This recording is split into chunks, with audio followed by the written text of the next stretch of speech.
Es ist das Brot der Franzosen, das Baguette. In der Bäckerei von Wolfgang Lasch gehört es zu den gefragtesten Artikeln. Der Bäckermeister hat von Karlsruhe aus rübergeschaut ins nahe Frankreich und sich beim Lieferanten des Präsidenten inspirieren lassen.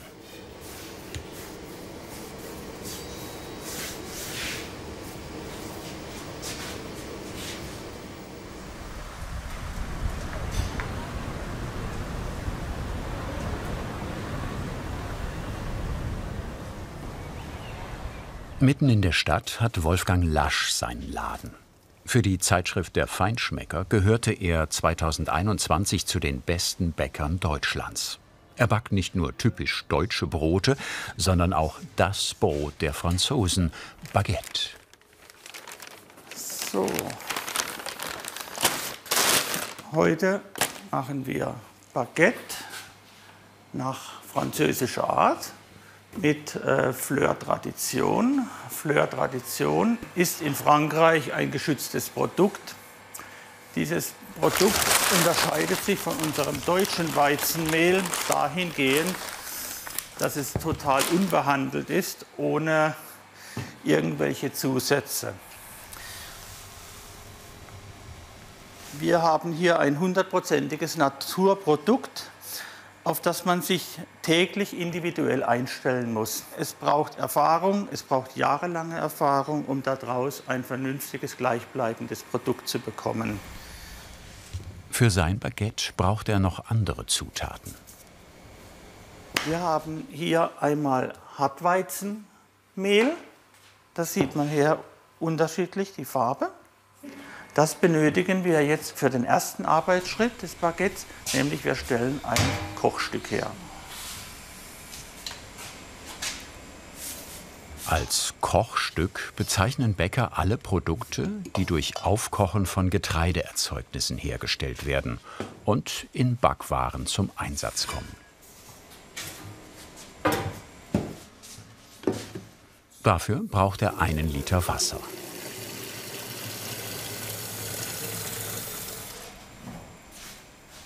Das typisch französische Weißbrot stammt übrigens ursprünglich aus Wien, wo es Mitte des 19. Jahrhunderts erfunden und erst später durch Auswanderer auch in Frankreich gebacken wurde.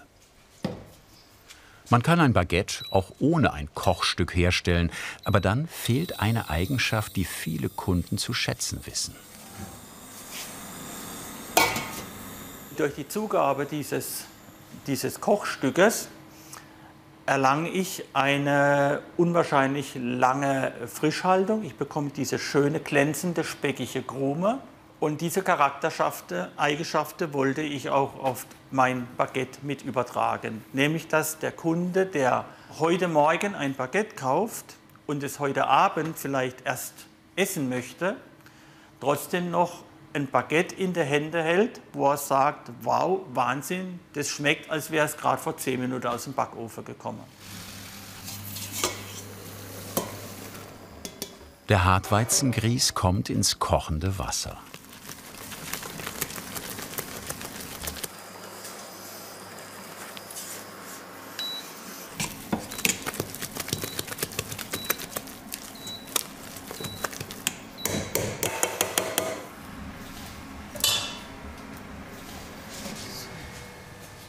Anschließend kommt das Kochstück in die Kühlung.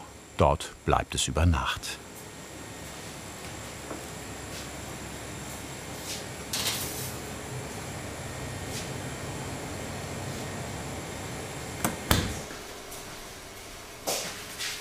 In der Zwischenzeit nimmt der Bäcker die nächste Zutat des Baguettes in Angriff. Es ist ein Weizenvorteig, den er zur Hefebildung verwendet. Wir verwenden einen italienischen Hefevorteig, nennt sich Lievito Madre, auf Deutsch Mutterhefe. Das mache ich einmal im Jahr, ziehe ich mir einen Mutterhefeteig heran und dann führe ich den immer wieder weiter. Das Weiterführen geschieht mit einem Teil des Mutterhefeteigs, der nicht gebacken, sondern zur späteren Verwendung aufbewahrt wird. Bäcker nennen diesen Teil Anstellgut. Vor dem nächsten Backtag wird mit einem Teil des Anstellgutes, dem französischen Weizenmehl und Wasser, ein neuer Teig hergestellt. Seinen Lievito Madre hütet der Bäcker wie einen Augapfel. Denn wenn er aus- oder kaputt geht, muss er ihn wieder heranziehen und das dauert eine Weile. Wolfgang Lasch macht sich diese Arbeit Tag für Tag. Dann geht's zum Rührwerk.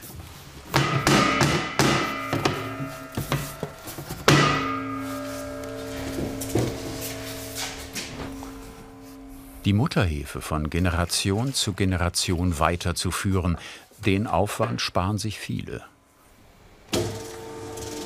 Jetzt kann man natürlich Bäckerhefe verwenden, das ist industriell hergestellte Hefe, die auch jede Hausfrau kaufen kann im Supermarkt. Aber ich wollte wieder dahin zurück, wo mein Vater und mein Großvater herkamen. Wir haben ja eine Backtradition seit über 300 Jahren.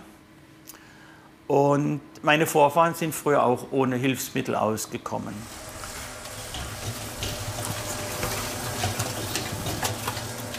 Für den neuen Teig mischt er 10% Mutterhefeteig mit 90% Weizenmehl.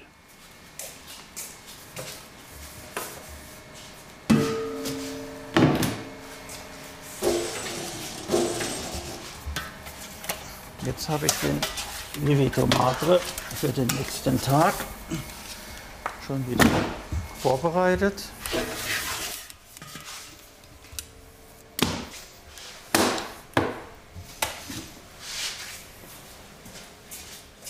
Der neue Teig muss ruhen, bei Raumtemperatur 15 bis 18 Stunden lang.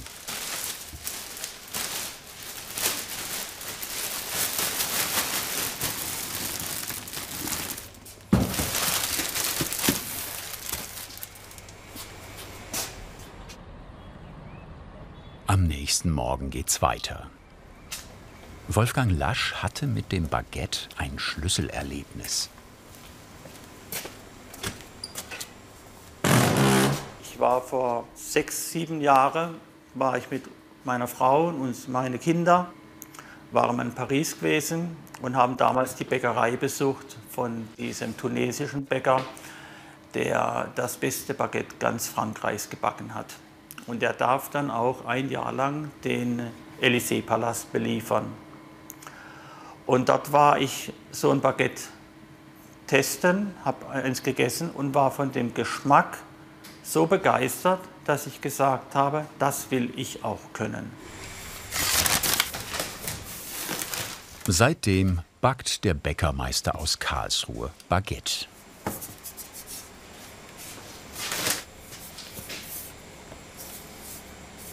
Mit dem Mehl, das er aus Frankreich einkauft, und seinem Mutterhefeteig, den er am Vortag angesetzt hatte.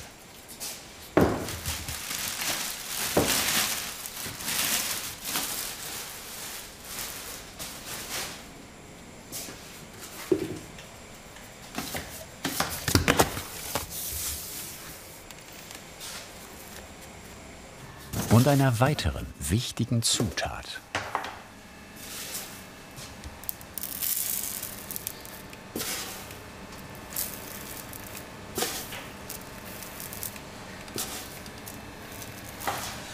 Kommt jetzt 90 Gramm Salz rein auf 3,6 Kilogramm Mehl. Wir verwenden Meersalz aus der Camargue. Ist meiner Meinung nach das beste Salz. Im Kühlschrank wartet das Kochstück aus Hartweizengrieß auf seinen Einsatz.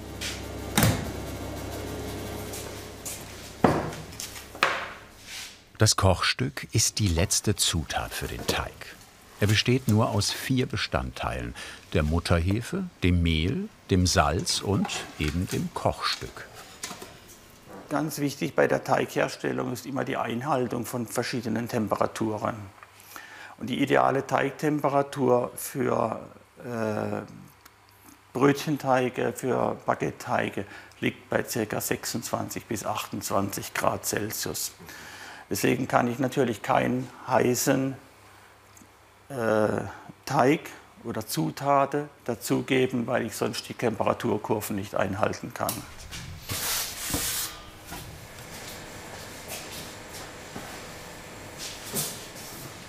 Zum Teig kommt noch die Zutat Nummer 5, Wasser.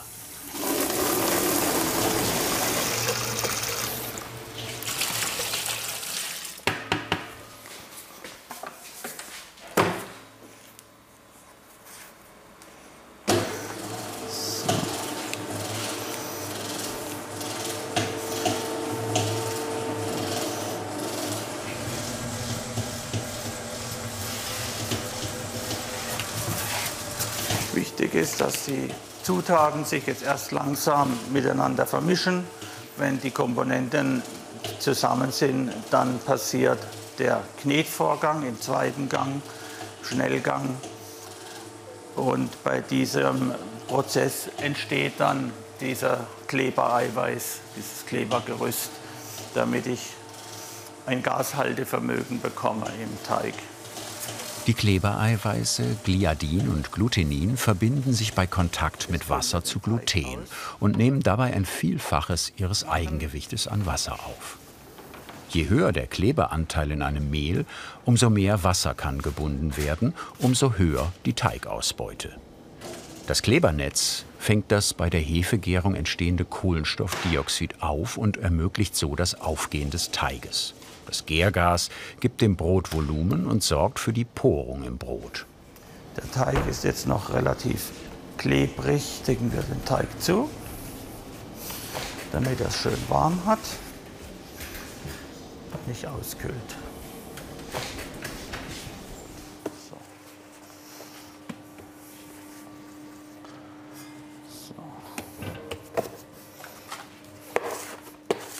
Mehrmals schlägt der Bäcker den Teig um. Der mechanische Vorgang stärkt das Klebergerüst. Er bestimmt die Charaktereigenschaften des Teiges mit.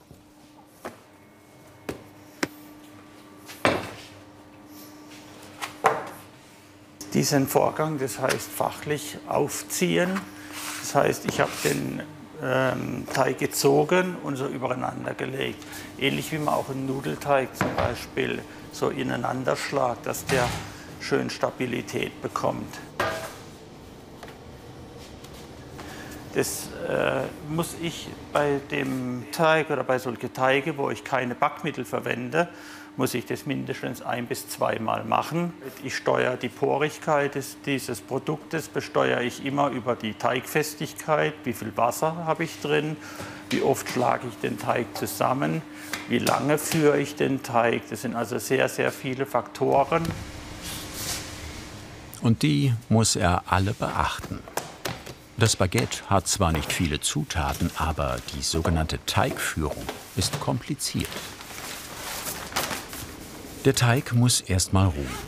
Währenddessen reift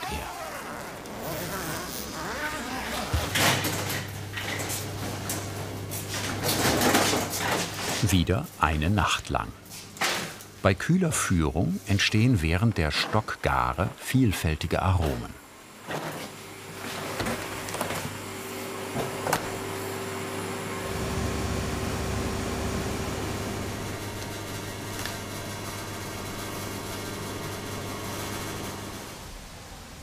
Tag 3 bricht an.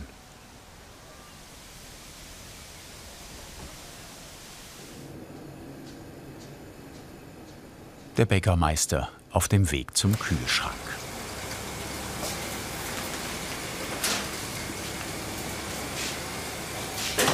Der Teig ist bei 5 bis 6 Grad über Nacht gereift.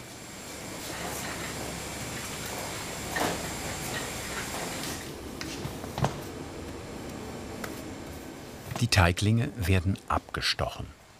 Ein typisches Baguette ist leichter als deutsche Brote, 50 bis 70 cm lang und hat einen Durchmesser von etwa 5 cm.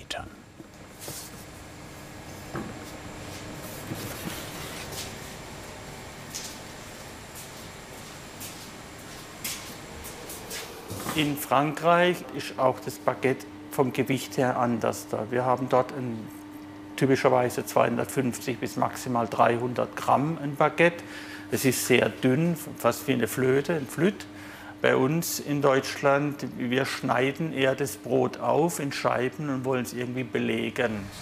Roggenmehl ist zwar nicht im Teig, aber am Teig. Roggenmehl hat sehr viele Schleimstoffe. Wenn ich das Baguette mit Roggenmehl aufarbeite, bekomme ich eine schöne Oberfläche. Deshalb wird der Baguette-Teig vor dem Backen ins Roggenmehl gelegt.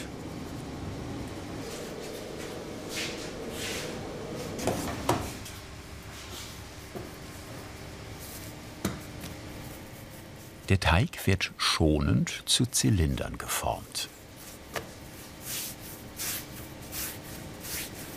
Danach geht's zur Endgare auf das Bäckerleinen. Die Kniffe hat er von einem Kollegen gelernt. Jahren hatte ich mal einen französischen Bäcker hier im Betrieb, der uns die Baguette-Herstellung nahegebracht hat. War natürlich für uns schon ein Novum gewesen. Wir kannten das so nicht. Bei uns gab es früher, zu meiner Jugendzeit, das sogenannte Stangenweißbrot. Das hat aber mit einem Baguette wenig zu tun.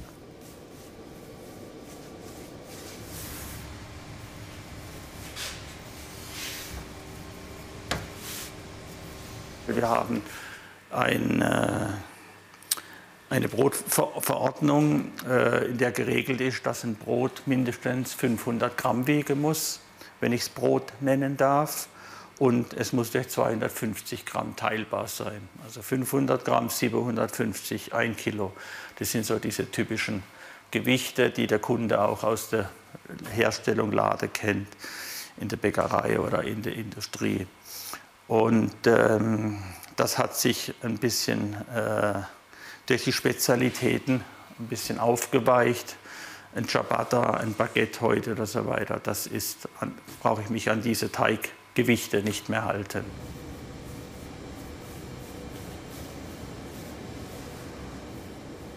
Zum Reifen und Aufbewahren von Teiglingen für Brötchen oder Baguette eignet sich das Leinen ideal. Die Teiglinge werden auf einer Hälfte abgelegt und mit der anderen Tuchhälfte bedeckt, um eine zu starke Verhautung zu vermeiden und die Temperatur stabil zu halten. Die Teiglinge, die nicht direkt weiterverarbeitet werden, kommen in die Kühlung. Man kann sie dann auch noch ein paar Stunden später backen.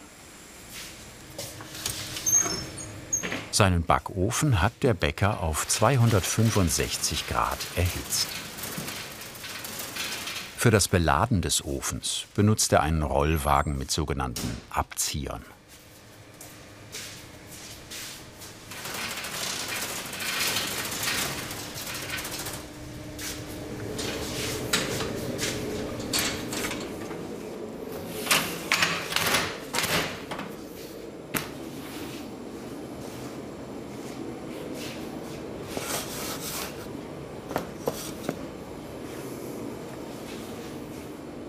Kurz vor dem Backen schneidet er die Baguette ein. Die Einschnitte müssen spitzwinklig zur Längsachse der Baguette verlaufen. Sie sollten etwa gleich lang und gleich tief sein. Der Teig hat eine Haut. Durch den Schnitt schneide ich die Haut auf. Ich habe hier den feuchten Teig innen drin. Und jetzt kann der Teig an der Stelle schön aufgehen. Das Ganze nennt man einen Ausbund.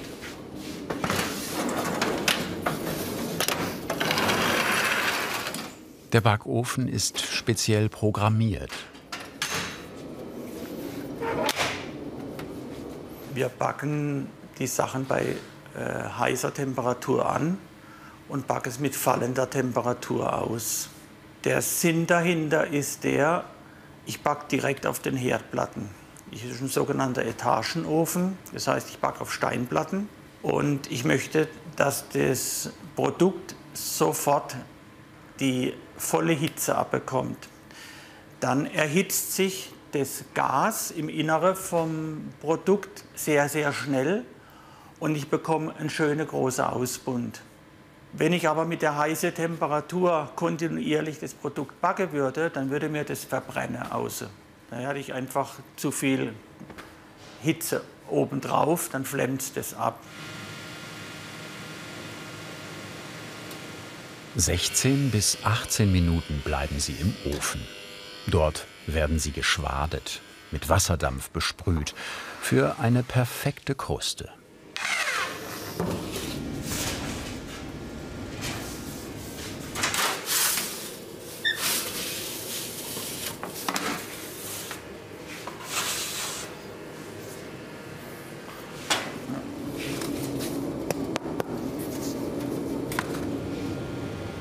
Einen schönen Ausbund haben sie.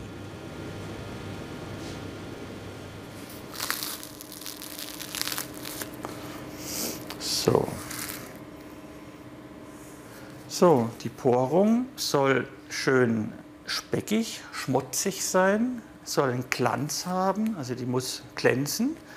Sie darf nicht so wattig sein wie bei einem deutschen Brötchen oder Brot. Das ist so das Typische von der Langzeitführung und von der französischen Backweise. Wichtig ist auch eine schöne, dünne Kruste und trotzdem soll die Kruste knusprig sein. Das hat man auch, denke ich, schön gehört beim Drücken. Ja. In Frankreich täglich Brot, aber auch bei uns immer populärer das Baguette. Voilà! Hat dir diese Handwerkskunst gefallen? Dann schreib uns deine Meinung zum Film in die Kommentare. Und nicht vergessen, Kanal abonnieren.